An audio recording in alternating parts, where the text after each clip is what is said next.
D'ailleurs, pour optimiser les cultures, des spécialistes ont mis au point une formation à destination des maraîchers, des jardiniers, des agriculteurs. L'objectif est d'arriver à une production plus saine et respectueuse de l'environnement. On voit cela avec Henri-Claude Delmaille et Alexandra Pêche. Lydia et Claude Bourguignon ne sont jamais au fond du trou, jamais désespérés, même si depuis 4 décennies, ces spécialistes des sols tentent de faire changer les pratiques agriculturales qui appauvrissent la terre. Le sol, c'est le milieu qui abrite la plus grande masse vivante, biomasse, qu'on appelle la biomasse. Il y a plus d'êtres vivants dans le sol qu'à la surface, et que c'est eux qui sont à la base de toute l'alimentation, de toute la chaîne alimentaire de la planète, et qui s'occupent de la pureté de l'eau, qui s'occupent de la pureté de l'air. Le sol, quand il est vivant, il a un rôle fondamental, il est à la base de toute la vie.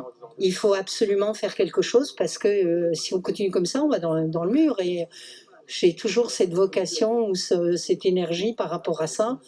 J'ai des enfants, j'ai des petits-enfants, puis ces enfants et ces petits-enfants vont en faire. Donc on a un devoir, c'est un devoir de s'en occuper comme il faut. S'en occuper comme il faut, ces scientifiques parmi les premiers au monde à avoir alerté sur la dégradation des sols l'apprennent à une trentaine d'enseignants, d'agriculteurs, de maraîchers ou encore de jardiniers. Aujourd'hui, nous, c'est le moment justement de changer de cap et d'arriver à une production plus saine et un respect de notre terre qui, voilà, on a l'une des terres les plus riches au monde grâce à notre volcan. Et ça, c'est pas négligeable. Donc, on doit la valoriser et continuer à porter fièrement ce que nous avons sous notre pied. Les sols volcaniques sont rares et représentent seulement 5% des terres de la planète. Une richesse fragile. Les sols ont été fortement impactés à la fois par la destruction de la forêt, puis par l'agriculture à La Réunion. Et pourtant, ces personnes viennent de nous apprendre qu'on a des sols qui sont en fait extrêmement riches. Et du coup, donc, toute la question, c'est comment recréer de la vie dans ces sols pour nous nourrir demain.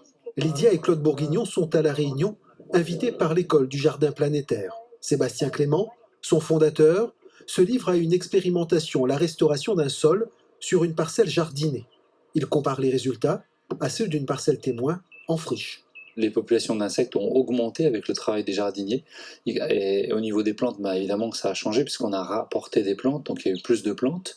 Mais c'est surtout au niveau du sol aussi que les choses ont changé, puisqu'on a travaillé le sol de façon très très légère, en apportant beaucoup de bois ramal fragmenté, et donc on a juste fait ça comme un tronc.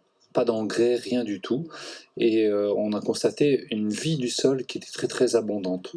Ce qui laisse beaucoup d'espoir, car si certaines pratiques dégradent les sols, d'autres au contraire peuvent leur permettre de revivre. L'espoir, c'est aussi ce que cultivent Lydia et Claude Bourguignon, car disent-ils, les jeunes se sont saisis du combat pour l'environnement.